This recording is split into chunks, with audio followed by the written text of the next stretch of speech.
Assalomu alaykum barchaga. Bugun biz sizlar bilan modify, ya'ni izmenit, ruschasiga aytganda izmenit, inglizchasiga aytganda modify, o'zbekchasiga esa tahrirlash buyruqlari. Ya'ni biz mana bu draw paneli orqali chizgan geometrik obyektlarimizga modify panelidagi obyektlar orqali e, turli xil ustida amallar bajaramiz, ularni o'zgartiramiz va shunga o'xshash amallarni bajaramiz. Birinchi navbatda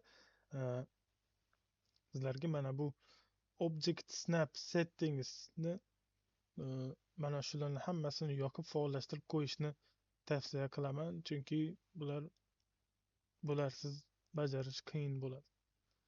Mana shu bir marta bossak faollashtirishdan olib tashladi, yana bir bossak faollashtiradi. Demak, mana shuni bosdik. Birinchi navbatda shularni bajardik. Demak, move bilan copy. Demak, ikkita buyruq, bular bir-biriga o'xshaydi. Move bu joyni o'zgartirish, copy esa kopiyalash. Geometrik obyekt chizamiz, move ni bosamiz, geometrik obyektni tanlab enter tugmasini bosamiz va xohlagan joyimizga olib o'tib uni surishimiz mumkin. Endi copy nima? Copy bu nusxalaydi, ya'ni geometrik obyektlarni nusxalab beradi. Tanladik, enter tugmasini bosamiz, markaz nuqtasini tanladik va masalan mana shunaqa qilib joylashtirib ketsak bo'ladi. Bunda buni faollashtiribdi. Hozir buni faollikdan olib tashlash uchun escape tugmasini bossak yetarli. Demak, move bilan copy tushunarli degan umiddaman. Bular oddiy, o'zi ko'p hayotimizda ko'p ishlatiladigan buyruqlardan birilar bular. Boshqa programmalarda, telefonda ham bular bor. Rotate bilan mirror. Rotate bilan mirrorni farqi nimada? Rotate bilan mirrorni farqini bilish uchun birinchi navbatda biz sizlar bilan hozir geometrik figura chizdik, uni kopiya qilamiz, nusxalaymiz va qo'ydik. Endi rotate ni tanlab faollashtirdik va geometrik obyektimizni tanladik. Enter tugmasini bosamiz va uni ma'lum bir burchak ostida aylantirishimiz mumkin. Mana aylantirdik. Lekin asl nusxasi ni aylantirdi. Ya'ni o'sha nusxa birinchi chizganimizni o'zini aylantirib tashladi. Endi biz shuni nusxalab aylantirib ko'rmoqchimiz.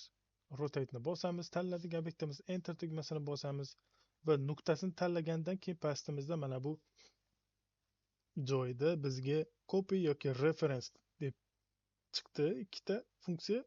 Hozircha kopiyani ko'ramiz. Copy mana tanlab bosdik. Endi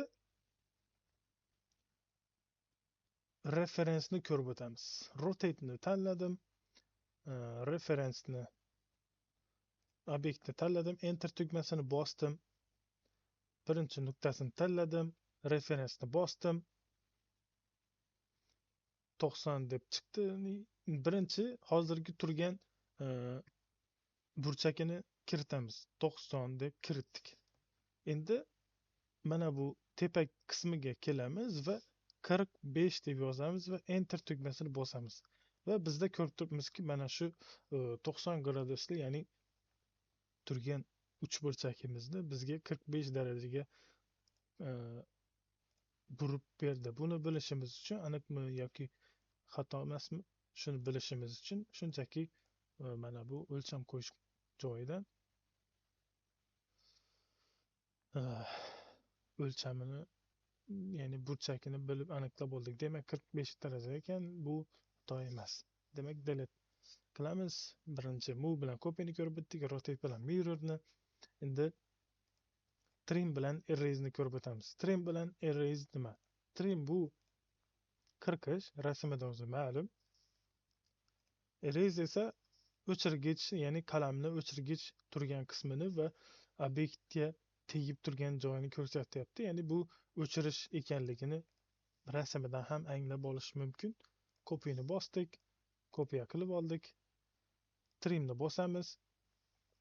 Bitta to'g'ri chiziq kesmasi bo'lsa ham uni boshqa to'g'ri chiziq kesmasi kesib o'tganligi uchun faqatgina chegaragacha bo'lgan qismini bizda o'chirib berdi. Lekin biz erase ni bosib tanlasak, bu faqatgina bitta obyektni o'chirib tashlaydi. Hop, endi extend nima deb savol tug'ilishi mumkin sizlarda. Extend bu masalan mana shu qismi bu qismiga yetmay qoldi. Biz shuni birlashtirib qo'ymoqchimiz. Shunchaki extendni bosamiz va qaysi bizga kerakli bo'lgan joyni tanlab bossak, o'zi o'sha joyni to'ldirib beradi. Ya'ni yetishmovchi qismni bizga olib borib berdi. Endi stretch bilan scale. Stretch bilan scale. Stretch bu uzaytirish, cho'zish desak bo'ladi. Ya'ni uzaytirish, cho'zish. Scale esa shkala, ya'ni hajmini kattalashtirish. Buni ko'rishimiz uchun biz hozir sizlar bilan aniq o'lchamli line yordamida 100 enter. Oho, ko'rdingizmi qanchalik uzoqqa ketib qolibmiz. 100 metrga 100 millimetr 100 millimetrlik biz obyekt chizib oldik. Kopiyani tanlaymiz va uni kopiyalab oldik. Escape ni bosamiz. Birinchi stretch. Shu joyda e'tiborli bo'lib o'tiring. Sichqonchani chap tugmasini bosib qo'yib yubordim va obyektni masalan mana shu o'ng tomonini, mana shu hozir yashil kvadratning ichidagi o'ng tomonini cho'zmoqchiman. Shuning uchun ham yarmigacha, taxminan yarmigacha olib keldim va sichqonchani chap tugmasini bosdim. Mana o'zi mana bu qismlari tanlandi. Endi biz enter tugmasini bosamiz va nuqtasini bosib shunchaki masalan hozir 100 millimetrlik edi, biz 50 deb yozamiz va bu 150 millimetrlik obyektga aylandi, ya'ni 150 millimetr bo'ldi mana shu tomoni. Bu aniq bir o'lcham bo'yicha biz hozir cho'zdik, ya'ni geometrik obyektimizni.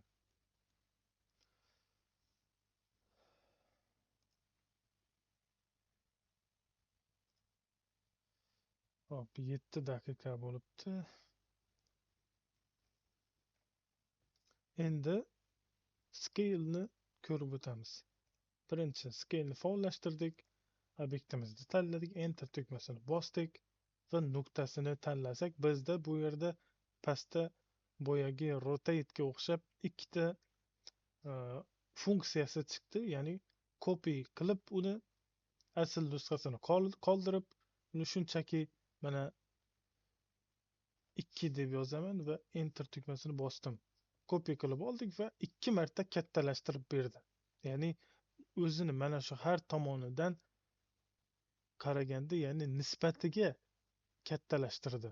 Nisbatiga o'zini qoldirdi va nisbatiga kattalashtirdi. Endi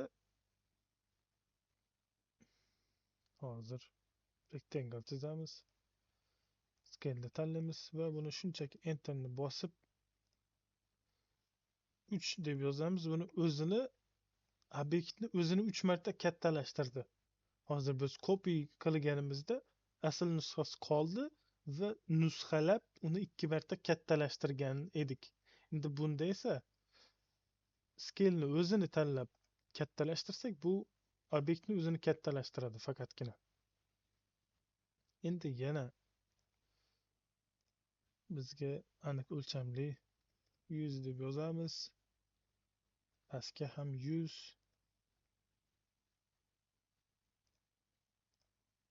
Geometrik obyekt chizib oldik. Endi shu yerda eng biz uchun foydali bo'lgan scale ni, ya'ni kattalashtirish, hajmini kattalashtirishni ko'rib o'tamiz. Reference ni bosamiz. Bizda reference ni bosdik. Bizda hozir o'lchamini, ya'ni obyektni o'lchamini so'rayapti. Biz 100 deb yozamiz. Va endi qancha o'lchamda kattalashtirish kerakligini so'rayapti. 200 deb yozamiz yoki bo'lmasam 300 deb yozamiz. 300. Ya'ni mana shu obyektimizni 100 millimetrlik obyektimizni 300 millimetr qilib kattalashtirdi. Tavsiya qilgan bo'lardim scale'ni referensini ishlatishni. Chunki biz muhandislik chizmalarini bajargan vaqtimizda aniq o'lchamlar bilan ishlashimiz kerak. Scale bilan stretchni ko'rib o'tdik. Endi biz bu yerda explode bilan joinni ko'rib o'tamiz. Explode bilan joinni ko'rib o'tishimiz uchun hozir buning uchun biz birinchi navbatda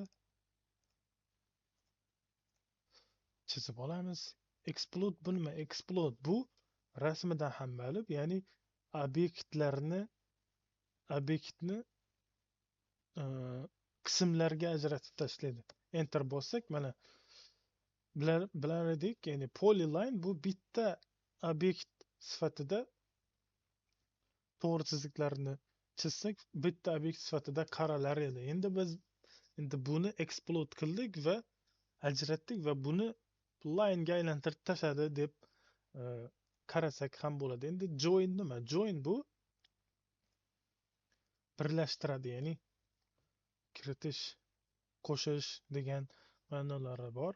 Ya'ni boshqatdan polyline ga aylantirib berdi.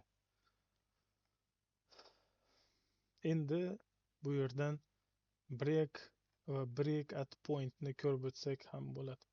Break bu break qarang. Mana shu to'g'ri chiziqni birinchi va ikkinchi nuqtalarni kiritdim, oradagi qismini esa bizga yo'q qilib tashladi.